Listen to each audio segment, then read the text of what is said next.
Hi ఉజుమాకి anime episode 1. ఇది horror anime. Starting లోనే మనకి కిరి అనే అమ్మాయి కనిపిస్తుంది. తను హై స్కూల్లో చదువుతుంది. ఈవినింగ్ అవ్వగానే తన బాయ్ ఫ్రెండ్ సుయిచిని కలవడానికి తను ట్రైన్ లో బయలుదేరుతుంది. సుయిచి కిరి ఇద్దరు వేరు స్కూల్లో చదువుతుంటారు. ఇద్దరు మాట్లాడుకుంటూ వెళ్తుంటే సుయిచి కిరితో అంటాడు, నువ్వు ఎప్పుడైనా ఆలోచించావా ఈ ఊరిని వదిలి వెళ్లడం గురించి? ఆ మాటకి కిరి, మన ఊరిని వదిలి వెళ్లడం గురించి నేనెందుకు ఆలోచిస్తాను అంటుంది.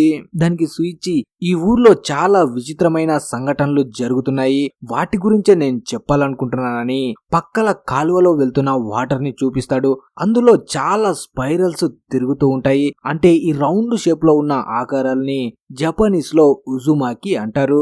వీటి గురించే సుయిచి కిరికి చెప్తాడు. అలాగే ఈ రోజు నుంచి ఊర్లో గాలి కూడా చాలా వేగంగా వీస్తుంది. వీటన్నిటి ప్రభావం మా నాన్న సైతో మీద పడింది. అందుకే తను జాబ్ ని వదిలేశాడు. ఒక్కడే ఉండటానికి ఇష్టపడుతున్నాడు. తన రూమ్ లో నుంచి బయటికి అస్సలు రావడం లేదు అంటాడు. నిజంగానే సైతో కూడా తన రూమ్ లో ప్రతి వస్తువుని స్పైరల్లా తయారు చేస్తూ ఉంటాడు.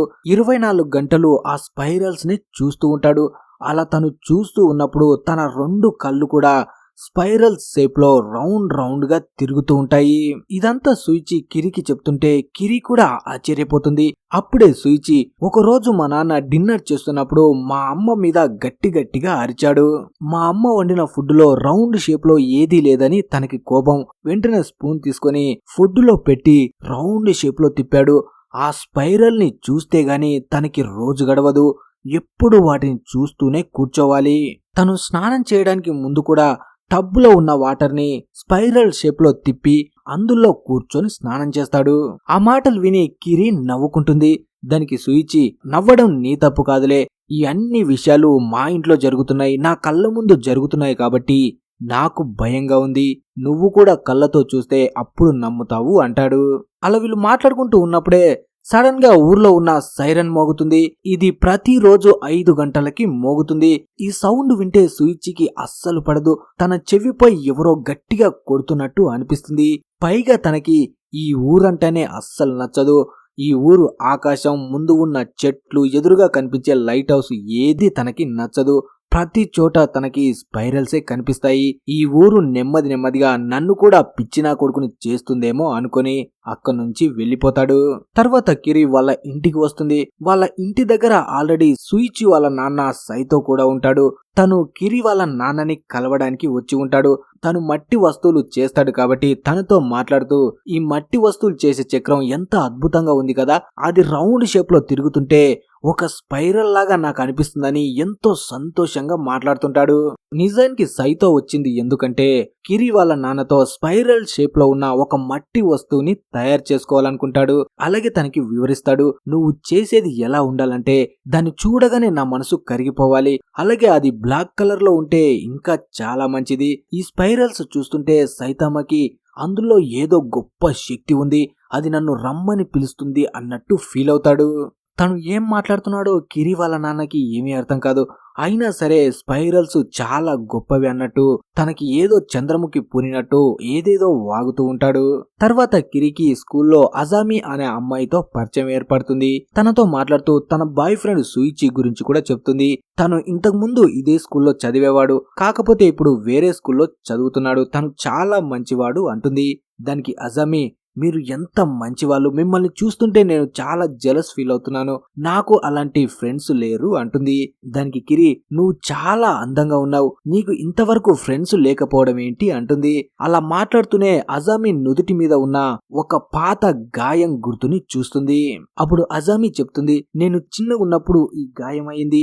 ఒక అబ్బాయి అంటే నాకు చాలా ఇష్టం, తనని ఇంప్రెస్ చేయడం కోసం తాడుపై నడుస్తూ ఉంటే కాలు స్లిప్ అయి పైనుంచి కింద పడిపోయాను, అప్పుడే ఈ గాయం ఏర్పడింది. ఆ గాయం తర్వాత నేను ఎవరినైతే ఇంప్రెస్ చేయాలనుకున్నానో ఆ కుర్రాడు నాకు ఇంకా దగ్గరయ్యాడు. తర్వాత నుంచి నేను ఎవరినైనా ఇష్టపడితే వాళ్ళు నాకు చాలా దగ్గరైపోతున్నారు. ఈ గాయం వల్లే ఇదంతా మారిందేమో అంటుంది.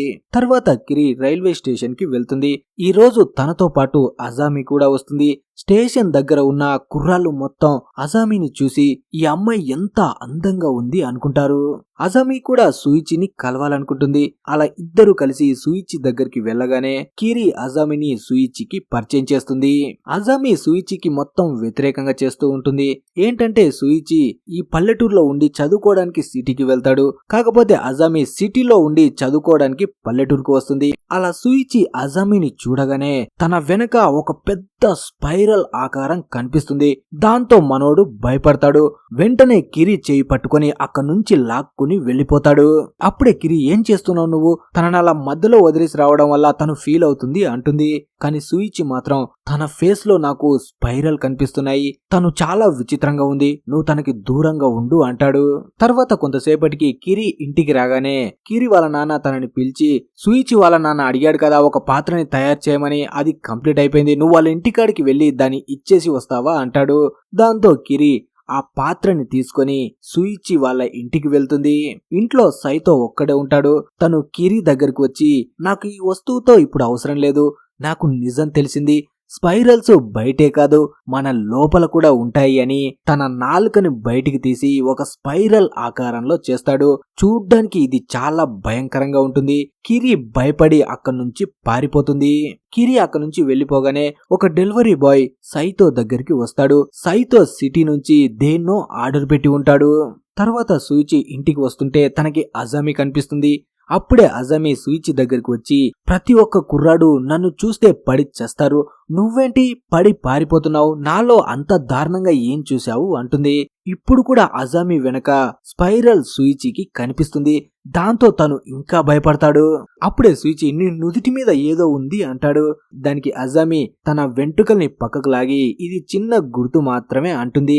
కానీ ఇంతకు ముందు చిన్న గుర్తు కాస్త ఇప్పుడు స్పైరల్ ఆకారంలోకి మారి ఉంటుంది. నీకు కూడా ఈ ఊరికి ఉన్న శాపం తగిలేసింది, అందుకే నీకు ఉన్న గాయం స్పైరల్ ఆకారంలోకి మారిపోయింది, అందుకే నువ్వు వెంటనే ఈ ఊరిని వదిలేసి పారిపో అంటాడు.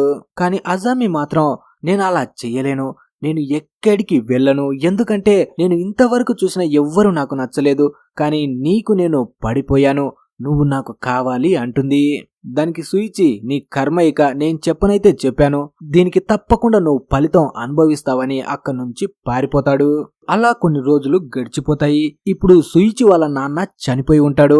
అందరూ తన ఫ్యూనరల్ ని చేస్తారు. తను నార్మల్ గా స్టెప్స్ పై నుంచి స్లిప్ అయి కింద పడి చనిపోయాడని అందరికీ చెప్తారు. కాకపోతే అది నిజం కాదు. సూయిచి కిరిని పిలిచి తనకి జరిగింది మొత్తం చెప్తాడు. ఒకరోజు మా అమ్మకు బాగోలేదని తనని అడ్మిట్ చేయడం కోసం హాస్పిటల్కి వెళ్లి కొంచెం లేటుగా ఇంటికి వచ్చాం. ఇంటికి వచ్చి అక్కడ ఉన్న అన్ని రూమ్స్ చూస్తే ఎక్కడ మా నాన్న కనిపించలేదు. చివరిగా వెతుకుతూ తన రూమ్ లోకి వెళ్తే రూమ్ లో రౌండ్ షేప్ లో ఉన్న ఒక బాక్స్ కనిపించింది. ఆ బాక్స్ ను ఓపెన్ చేస్తే మా నాన్న తన బాడీని స్పైరల్ షేప్ లో మార్చుకొని చనిపోయాడు. ఈ బాక్స్ ని ఇంతకు ముందు సైతామానే ఆర్డర్ పెట్టి ఉంటాడు. అలా తను స్పైరల్ షేప్ లో మార్చుకోవడానికి తన ప్రతి ఎముకని విరగ్గొట్టుకుంటాడు. ఇది చూడ్డానికి చాలా భయంకరంగా ఉంటుంది. అది వింటున్న కిరి కూడా చాలా ఆశ్చర్యపోతుంది. ఇప్పుడు ఫినరల్ కు వచ్చిన అందరికీ ఆకాశంలో ఒక స్పైరల్ ఆకారం కనిపిస్తుంది. ఈ ఆకారం ఎలా ఏర్పడింది అంటే ఎక్కడైతే సైతమాని కాల్ చేశారో ఆ స్మోక్ బయటికి వచ్చి స్పైరల్ ఆకారంగా ఏర్పడుతుంది. ఇది చూసి అందరూ భయపడుతూ ఉంటారు. ఇంతవరకు ఎప్పుడు ఇలా జరగలేదు అని. అలాగే వాళ్ళు చూస్తూ ఉండగానే సడన్ గా ఆకాశం లోపలికి వెళ్లిన స్మోక్ కాస్త మళ్ళీ వెనక్కి వచ్చేస్తూ ఉంటుంది. అప్పుడే అక్కడ ఉన్న సూయిచి వాళ్ళ అమ్మ యూకి గట్టిగా అరుస్తుంది. ఎందుకంటే ఆ స్పైరల్ ఆకారంలో సైతామా కనిపిస్తాడు. ఇప్పుడు మొత్తంగా స్పైరల్ గా సైతామా మారిపోయి ఉంటాడు. ఆ స్మోక్ లో కూడా నవ్వుతున్న స్పైరల్ ఫేస్ కనిపిస్తుంది. అది చూసి యూకి చాలా భయపడుతుంది. గట్టిగా పిచ్చి పట్టినట్టు నవ్వుతూ ఏడుస్తుంటుంది. వెంటనే సూయిచి తనని హాస్పిటల్ కి తీసుకువెళ్తాడు. అంతలో అజామి కూడా అక్కడికి వస్తుంది. తను కిరిని కలవడానికి వస్తుంది.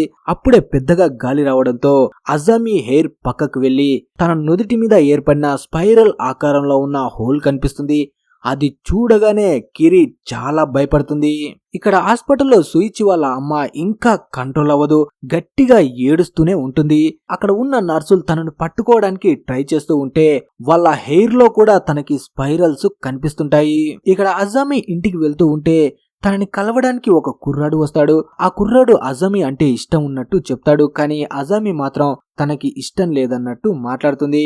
అప్పుడే ఆ కుర్రాడు, నాకు ఏమైందో తెలియట్లేదు, నేను ఎంత వద్దనుకున్నా నా మనసు నిన్నే కోరుకుంటుంది, నీకోసం ఏమైనా చెయ్యాలనిపిస్తుంది. ఆ మాట వినగానే అజామి వీణ్ణి కొంచెం అవసరానికి వాడుకుందాం అనుకుంటుంది. తర్వాత కిరి స్కూల్లో ఉన్నప్పుడు ఒక కుర్రాడు క్లాస్ కి లేట్ గా వస్తాడు. తన పేరు కాతాయామా. కాతాయామా వర్షంలో ఫుల్లుగా తడిసి క్లాస్ రూమ్ లోకి వస్తాడు. వచ్చిన తర్వాత కూడా తను విచిత్రంగా మాట్లాడుతుంటాడు. తను నార్మల్ వ్యక్తిలాగా నడవకుండా నెమ్మదిగా నడుస్తూ అలాగే నెమ్మదిగా మాట్లాడుతూ ఉంటాడు. దాంతో అక్కడ ఉన్న కుర్రాళ్ళు మొత్తం తనని ఆట పట్టిస్తారు. గేమ్ ఓడిపోయామన్న కోపంతో తన టీం వాళ్ళు రూమ్ లోకి వెళ్ళిన తర్వాత కాతాయామాని చాలా కొడతారు. అలాగే తన బట్టల్ని ఊడదీసి బట్టలు లేకుండానే బయటకి లాక్కు వస్తారు. అప్పుడు అక్కడ ఉన్న అందరూ తన వెనుక భాగాన్ని చూస్తారు. తన వీపుపై స్పైరల్ ఆకారం ఏర్పడి ఉంటుంది. అది చూసి అందరూ భయపడతారు. తర్వాత హాస్పిటల్లో సూయిచి వాళ్ళ అమ్మని కలవడానికి కిరి వస్తుంది. అప్పుడే సూయిచి తనతో అంటాడు, మా నాన్న చనిపోయిన తర్వాత మా అమ్మ స్పైరల్ ని చూస్తే చాలా భయపడుతుంది. తన హెయిర్ లో కూడా స్పైరల్ కనిపిస్తుందని మొత్తం గుండు కొట్టేసుకుంది. చివరికి తన చేతి వేళ్లపై ఉన్న ఫింగర్ ప్రింట్ లో కూడా స్పైరల్స్ కనిపించాయి. అందుకే సిజర్ తీసుకొని వేళ్ళని కట్ చేసుకుంది. ప్రతి వస్తువులో చనిపోయిన మా నాన్నే స్పైరల్ ఆకారంలో తనకి కనిపిస్తున్నాడు. తనతో చెప్తున్నాడంట, నువ్వు కూడా నాలా స్పైరల్లా మారి నాతో కలిసిపో అని అంటున్నాడంట. అందుకే తను ఇంకా భయపడుతుంది అంటాడు. వాళ్ళ అమ్మ దగ్గరికి వచ్చినప్పుడల్లా సూయిచి గ్లౌజుల్ని వేసుకుంటాడు. అలాగే క్యాప్ ని పెట్టుకుంటాడు. అక్కడ ఉన్న నర్సులు కూడా అలాగే ఉండమని డాక్టర్ చెప్పాడు. తన దగ్గరికి రౌండ్ షేప్ లో ఉన్న దేన్ని తీసుకువెళ్ళకూడదని చెప్పి ఉంటాడు. అప్పటి నుంచి వాళ్ళ అమ్మ కొంచెం నార్మల్ అవుతుంది. తర్వాత రాత్రికి అజామి ఒక్కతే నడుచుకుంటూ వెళ్తున్నప్పుడు కిరి తనని చూసి వెంటనే తనని పిలవడానికి ముందుకు వెళ్తుంది. తను క్యాప్ పెట్టుకుని ఎవ్వరిని చూడకుండా ముందుకు వెళ్తూ ఉంటుంది. అప్పుడే కిరి, ఇంత అర్ధరాత్రి ఎక్కడికి వెళ్తున్నావు, పైగా క్యాప్ ఎందుకు పెట్టుకున్నావు అంటుంది. దానికి అజామి, నా కన్ను ఒకటి సరిగ్గా కనిపించడం లేదని తన క్యాప్ ని తీయగానే తన నుదుటి మీద ఉన్న ఆ స్పైరల్ హోల్ ఇప్పుడు చాలా పెద్దగా ఉంటుంది. కిరి చూస్తూ ఉండగానే తన ఒక కన్ను కూడా ఆ స్పైరల్ ఆకారంలోకి వెళ్ళిపోతుంది. అది చూసి కిరి చాలా భయపడుతుంది. కానీ అజామి మాత్రం తనతో మాట్లాడకుండా అక్కడి నుంచి పార్కులోకి వెళ్తుంది. ఈ పార్కులోకి ఇంతకు ముందు అజామితో మాట్లాడిన కుర్రాడు అబద్ధం చెప్పి సూయిచిని తీసుకువచ్చి ఉంటాడు. అలా సూయిచిని అజామికి చూపిస్తూ, నువ్వు చెప్పిన పని నేను చేశాను కదా, అతన్ని ఇక్కడికి తీసుకువచ్చాను, ఇక నుంచి నువ్వు నా గర్ల్ ఫ్రెండ్ గా ఉంటావా అంటాడు. కానీ పాప మాత్రం గట్టి గట్టిగా నవ్వుతూ, నిన్ను నేను వాడుకున్నాన్రా, నాకు కావాల్సింది సూయిచి అంటుంది. ఆ మాట వినగానే ఆ కుర్రాడికి పిచ్చ కోపం వస్తుంది. వెంటనే తన క్యాప్ ని పక్కకి లాగుతాడు. అక్కడ ఉన్నది చూసి ఆ కుర్రాడు సూయిచి ఇద్దరూ షాక్ అవుతారు. అజామి ఫేస్ మొత్తం ఒక స్పైరల్ ఆకారం ఏర్పడి ఉంటుంది. చూస్తూ ఉండగానే ఆ కుర్రాన్ని కూడా ఆ స్పైరల్ ఆకారంలోకి లాగేసుకుంటుంది. ఆ సంఘటన చూసి సూయిచి అక్కడి నుంచి పారిపోతాడు. ఆ అరుపులు విని కిరి కూడా అక్కడికి వస్తుంది. కానీ సూయిచి ఒక చెట్టు మీద నిలబడి కిరికి సైగల్ చేస్తాడు, నువ్వు వెంటనే ఇక్కడి నుంచి వెళ్ళిపో, అజామి పూర్తిగా స్పైరల్ గా మారబోతుంది, తను మన దగ్గరకు వస్తే ప్రమాదం అంటాడు. అలా వీళ్ళు చూస్తూ ఉండగానే ఆ కుర్రాన్ని మింగడమే కాకుండా తనకి తానుగా మొత్తం అజామి స్పైరల్ లోకి వెళ్ళిపోతుంది. ఆ సంఘటన చూసి కిరి ఇంకా సుజుమి ఇద్దరు షాక్ లో ఉంటారు. ఇది ఆరంభం మాత్రమే. అలా ఎపిసోడ్ 1 ముగుస్తుంది. మరి తర్వాత ఎపిసోడ్ కావాలనుకునే వాళ్ళు లైక్ చేసి ఛానల్ ని సబ్స్క్రైబ్ చేసుకోండి. ఛానల్ కి హైప్ ఇవ్వడం మర్చిపోకండి. Thanks for watching.